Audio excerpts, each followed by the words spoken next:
નમસ્કાર મિત્રો, સ્વાગત છે તમારું આજના તાજા સમાચારોની અંદર। તો મિત્રો આજે આપણે આજના આ વિડીયોમાં વરસાદને લઈને ભારે આગાહીઓ કરવામાં આવી છે। ખેડૂતો માટે મિત્રો મોટી ખુશખબર સામે આવી છે અને દેવા માફીને લઈ મોટા સમાચાર મિત્રો સામે આવ્યા છે અને બીજા 15 મોટા સમાચારોની માહિતી મેળવીશું આજના આ વિડીયોની અંદર। તો જે પણ મિત્રો આપણી આ ચેનલની અંદર નવા આવ્યા છે તે મિત્રોને ખાસ વિનંતી કરીશ કે ચેનલને સબસ્ક્રાઇબ કરી લેજો। આજના મિત્રો પહેલા સમાચારની વાત કરીએ તો 1 ઓગસ્ટથી થતા મોટા ફેરફારો। તો મિત્રો દર મહિને કેટલાક નિયમો બદલાય છે, જેમાંથી કેટલાક એવા હોય છે જે સામાન્ય લોકોના ખિસ્સા ઉપર નોંધપાત્ર અસર કરે છે। આવી સ્થિતિમાં ઘણા લોકોને ખર્ચ વધી શકે છે।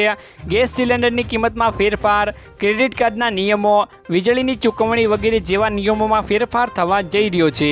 હા મિત્રો, આગામી દિવસો એટલે કે 1 ઓગસ્ટથી કેટલાક નિયમોમાં ફેરફાર થવા જઈ રહ્યા છે, ચાલો મિત્રો જાણી લઈએ। તો મિત્રો 1 ઓગસ્ટથી કયા નિયમોમાં ફેરફાર થવા જઈ રહ્યો છે? તો 1 ઓગસ્ટથી ગેસ સિલિન્ડરની કિંમતમાં ફેરફાર થવા થઈ શકે છે મિત્રો। વાસ્તવમાં મિત્રો દર મહિનાની શરૂઆત પહેલાં તેલ કંપનીઓ દ્વારા એલપીજી ગેસ સિલિન્ડરની કિંમતમાં ફેરફાર કરવામાં આવે છે।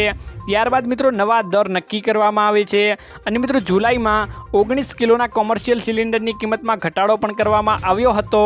તો આ વખતે પણ સિલિન્ડરની કિંમતમાં ઘટાડો થવાની મિત્રો આશાઓ વર્તાઈ રહી છે। ત્યારબાદના મિત્રો મહત્વના સમાચારની વાત કરીએ તો અમેરિકામાં ઘૂસતા ગુજરાતીઓ પકડાયા। તો મિત્રો અમેરિકામાં ઘૂસવા જતા 150થી વધુ ગુજરાતીઓ ઝડપાયા હતા। મોટા ભાગના ઉત્તર ગુજરાતના હોવાનું મિત્રો બહાર આવ્યું છે। તો મિત્રો મેક્સિકો બોર્ડર ઉપરથી ગેરકાયદેસર ઘૂસવાથી કોશિશ કરતા પકડાયા હતા। મિત્રો અમેરિકાની એજન્સીના હાથમાં આવેલા તમામ લોકોને ભારત ડિપોર્ટ કરવામાં મિત્રો આવશે તેવું મિત્રો સામે આવ્યું છે। ત્યારબાદના મિત્રો મહત્વના સમાચારની વાત કરીએ તો અતિ ભારે વરસાદની આગાહીઓ કરવામાં આવી છે। તો આગામી 7 દિવસ સમગ્ર ગુજરાતમાં સાર્વત્રિક વરસાદની આગાહીઓ મિત્રો અંબાલાલ પટેલ દ્વારા કરવામાં આવી ગઈ છે। અંબાલાલ પટેલે વધુમાં મિત્રો જણાવ્યું કે અમદાવાદમાં 2 દિવસ અતિ ભારે વરસાદની આગાહીઓ છે। તે સાથે જ મિત્રો દક્ષિણ ગુજરાત અને સૌરાષ્ટ્રના અનેક જિલ્લાઓમાં પણ અતિ ભારે વરસાદની આગાહીઓ અંબાલાલ પટેલ દ્વારા મિત્રો કરવામાં આવી છે। ત્યારબાદના મિત્રો મહત્વના સમાચારની વાત કરીએ તો મુખ્યમંત્રી પરિષદની બેઠકમાં બીજો દિવસ। તો મિત્રો પીએમ નરેન્દ્ર મોદીની અધ્યક્ષતામાં બીજેપી મુખ્યમંત્રી પરિષદની બેઠકનો મિત્રો બીજો રાઉન્ડ શરૂ થયો છે। ગુજરાતના સીએમ ભૂપેન્દ્ર પટેલ, દેવેન્દ્ર ફડણવીસ અને આસામના મિત્રો સીએમ બેઠકમાં હાજર છે। બીજેપી અધ્યક્ષ જેપી નડ્ડા, ગૃહમંત્રી અમિત શાહ, રાજનાથસિંહ, હરિયાણાના સીએમ નાયબસિંહ સૈની અને મણિપુરના સીએમ મિત્રો એન બિરેન સિંહ, ત્રિપુરાના સીએમ મિત્રો મણિક શાહ અને રાજસ્થાનના સીએમ ભજનલાલ શર્મા અને મધ્યપ્રદેશના સીએમ મોહન યાદવ હાજર રહ્યા હતા મિત્રો। ત્યારબાદના મિત્રો મહત્વના સમાચારની વાત કરીએ તો 25 વર્ષથી ગેરંટીવાળો રોડ 3 મહિનામાં જ તૂટ્યો। તો મિત્રો રાજ્યમાં હાલ વરસાદી માહોલ છવાયો છે અને મેઘરાજા તંત્રની તમામ પોલ ખોલી રહ્યા છે। ત્યારે મિત્રો ભરૂચમાં 3 મહિના પહેલાં જ 7 કરોડ રૂપિયાના ખર્ચે નવો રોડ બનાવવામાં આવ્યો હતો। આ રોડ બની રહ્યો હતો તે વેળાએ સ્થાનિક ધારાસભ્યએ મિત્રો 25 વર્ષ સુધી ચાલશે તેવો મિત્રો દાવો કર્યો હતો, પરંતુ મિત્રો માત્ર 3 મહિનામાં જ રોડ ખડધડ બની જતાં સ્થાનિકોમાં મિત્રો રોષ જોવા મળ્યો હતો। નેતાનો ઉલ્લાસ ભારે પડ્યો હતો તેમ મિત્રો લાગી રહ્યું છે। ત્યારબાદના મિત્રો મહત્વના સમાચારની વાત કરીએ તો શું ગુજરાતમાં પણ મફત વીજળી મળવી જોઈએ કે નહીં?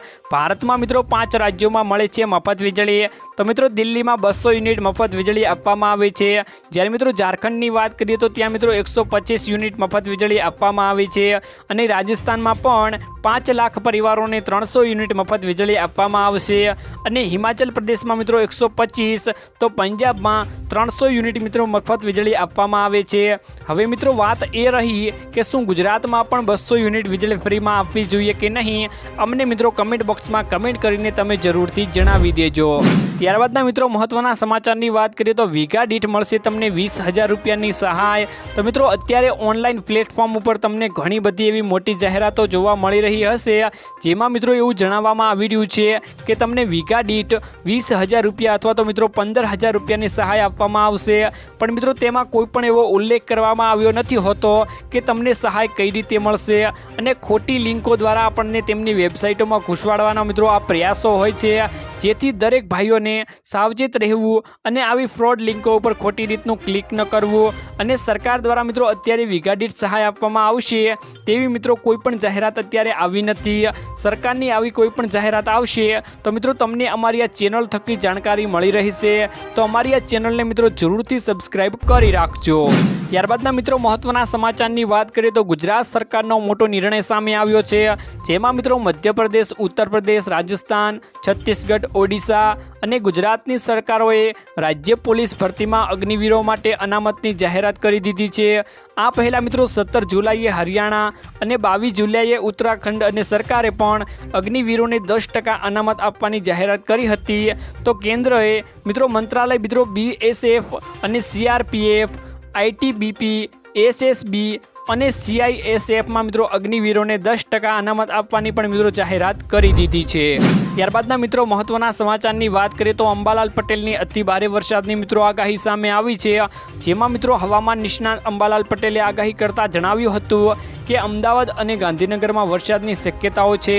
ઉલ્લેખનીય છે કે બંગાળના ઉપસાગરમાં વરસાદી સિસ્ટમ સક્રિય થઈ જશે। સિસ્ટમ ગુજરાત તરફ 1 થી 2 દિવસમાં આવશે। 28, 29 અને 30 જુલાઈએ ભારે વરસાદની શક્યતાઓ છે, જ્યારે મિત્રો મધ્ય ગુજરાતમાં ભારે વરસાદ થવાની શક્યતાઓ છે। ઓફશોર ટ્રફના કારણે મિત્રો દક્ષિણ ગુજરાતમાં ભારે વરસાદ પડી શકે છે તેવું મિત્રો અંબાલાલ પટેલ દ્વારા જણાવવામાં આવી રહ્યું છે। ત્યારબાદના મિત્રો મહત્વના સમાચારની વાત કરીએ તો ખેડૂતોએ કરી સરકાર પાસે માંગણી। તો મિત્રો ખંભાળિયા, દેવભૂમિ, દ્વારકામાં ખાસ કરીને કલ્યાણપુર તાલુકાના અનેક ગામોમાં આભ ફાટ્યો હતો। એક અઠવાડિયામાં જ સમગ્ર ચોમાસા ઋતુનો 140% જેટલો વરસાદ આ વિસ્તારોમાં મિત્રો ખાબકી ચૂક્યો છે, જેને લઈ સમગ્ર કલ્યાણપુરા તાલુકામાં મિત્રો અતિવૃષ્ટિ જેવી સ્થિતિ સર્જાઈ હતી। ગામડાઓ મિત્રો બેટમાં ફેરવાઈ ગયા હતા, ખેતરો તલાવડી બની ચૂક્યા હતા। અતિવૃષ્ટિને પગલે મિત્રો ખેડૂતોને અસહ્ય નુકસાન વેઠવાનો વારો આવ્યો છે। ઊભો પાક નિષ્ફળ થવાની મિત્રો ભીતિ વચ્ચે ખેડૂતોએ સ્પેશિયલ રાહત પેકેજની માંગ કરી છે। કિસાન કોંગ્રેસના ચેરમેન પાલભાઈ આંબલિયા અને કોંગ્રેસના નેતા ભીખુભાઈ વારોતરિયાની મિત્રો આગેવાનીમાં 26 જુલાઈ 2024ના રોજ રાવલ, ગોરાણા સહિત કલ્યાણપુરા તાલુકામાં મિત્રો ખેડૂતોને કલેક્ટર કચેરી ખંભાળિયા પહોંચ્યા હતા। ખેડૂતોએ કલેક્ટરની અરજી આપી પોતાની અમુક માંગ સ્પષ્ટ કરી હતી। ત્યારબાદના મિત્રો મહત્વના સમાચારની વાત કરીએ તો સોના અને ચાંદીના ભાવમાં થયો મોટો ઘટાડો। તો ઇન્ડિયન બુલિયન્સ એસોસિએશન જેલવસ અનુસાર છેલ્લા 4 દિવસમાં સોનું 6000 અને ચાંદી 6860 રૂપિયા સસ્તું થયું છે। જો કે લગ્ન અને તહેવારોની સિઝન માથા ઉપર હોવાથી દાગીનાની ખરીદીમાં વધારો થવાની શક્યતાઓ છે।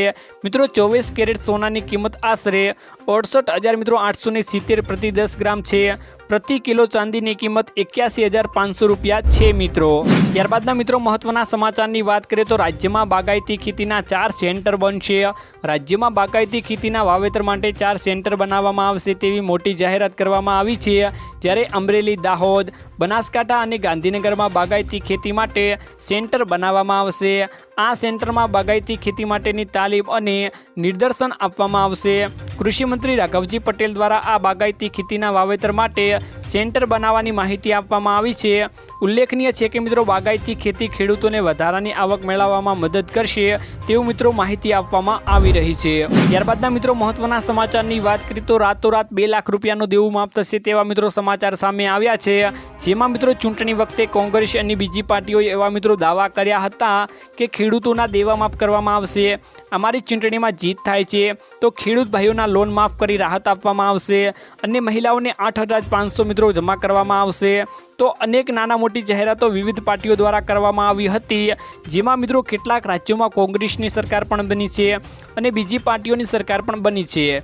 તો ખેડૂતોને પણ મિત્રો સહાય આપવામાં આવી નથી અને મહિલાઓને પણ કોઈ પણ પ્રકારની સહાય આપવામાં આવી નથી, જેથી કરીને વોટ લેવા માટે અનેક પાર્ટીઓ મોટા દાવાઓ કર્યા હતા, તેનો મિત્રો કોઈ પણ જવાબ સામે આવ્યો નથી। ત્યારબાદના મિત્રો મહત્વના સમાચારની વાત કરીએ તો શું ફરી ખેડૂતોનું આંદોલન થશે? તો મિત્રો ખેડૂતો આજે પણ પોતાની માંગણીઓ સાથે સરકાર સામે મક્કમતાથી ઊભા છે। વર્ષ 2020માં શરૂ થયેલા અને 1 વર્ષથી વધુ સમય સુધી દિલ્હીના સરહદો ઉપર ચાલી રહેલું આંદોલન ફરી એકવાર શરૂ થઈ શકે છે। દેશના ખેડૂતો ફરી એકવાર રસ્તા ઉપર ઉતરવાની મિત્રો તૈયારી કરી રહ્યા છે। એમસીના સહિત ખેડૂતો લગતા મુદ્દાઓ ઉપર સરકાર વિરુદ્ધ પ્રદર્શન કરવામાં આવશે।